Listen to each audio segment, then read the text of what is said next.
I want to bring in California Democratic Congressman Joe Lofgren, a member of the January 6th committee. I appreciate you being here right now. This is an historic moment.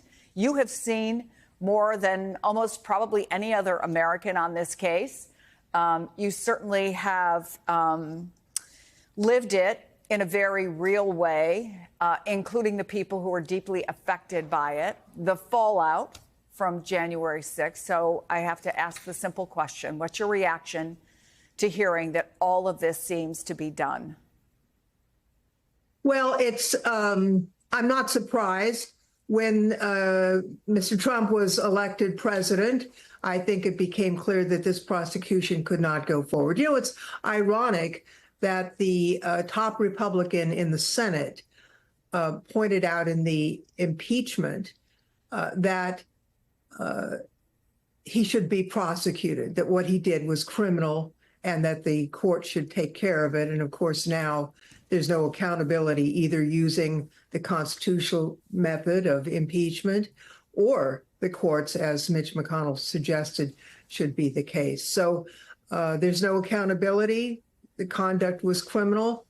And but we already knew that we had elected somebody who was a criminal because he was convicted multiple times in another case. So that's where we are in America. Do you worry that this means all the work all of you did on the committee, the work done by, obviously, Jack Smith and the many lawyers and others who worked on this case, essentially just goes by the wayside? And I mean, there is obviously a public record of what you folks did, and we all watched the televised hearings, but the fact that that it just dies here, does that worry you? Does it worry you for the Republic? Well, certainly those who Trump incited to violence have been convicted. They assaulted police officers. You know, people were maimed and people died. Of course, Trump has now said that he will pardon those people. So this is really a subversion of the rule of law from someone. Unfortunately, Mr. Trump does not seem to have a lot of respect for the rule of law. We'll see what happens in the administration. He's made some rather extravagant claims about what he intends to do, and we'll see whether the rule of law and the framework that we've always lived within holds up to those threats. Well, so let me ask you very directly. Are you concerned for Jack Smith under a new Justice Department? Are you concerned for the people who worked with him on this case? Well, some of the Trump's supporters are suggesting that there should be retaliatory measures taken against the lawyers in the Department of Justice for doing their job. That would be extraordinary and a real misuse of power and a subversion of the rule of law. So we'll see whether, you know, President Biden preemptively pardons people who would be wrongfully charged. Who knows? But to use the levers of power in a revenge mode, which is what Trump has suggested, is a misuse of presidential authority and a subversion of the rule of law. Are there people in the U.S. Congress, and Democrats and Republicans alike, who you believe are gearing up for that possibility and what they would do if it happened?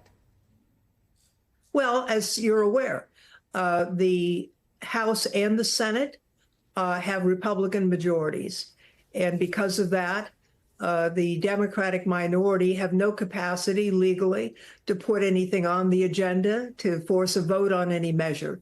So it's really a question of what do Republicans in the House and Senate intend to do with a president who's popular, who won the vote, if he starts to unravel our Constitution and our rule of law. So far, the track record hasn't been too good. So we'll see.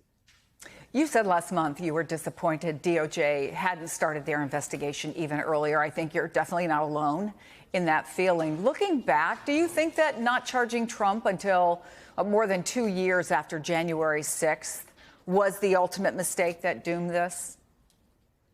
Well, it was a huge mistake.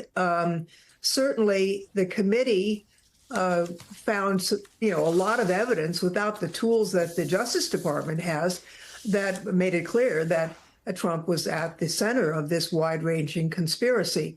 Why the Justice Department delayed until basically our report was done is something I've never understood. However, Trump and his lawyers are the masters of delay. So even had the efforts begun in advance, who knows whether they wouldn't have been able to drag them out. Justice delayed is, of course, justice denied.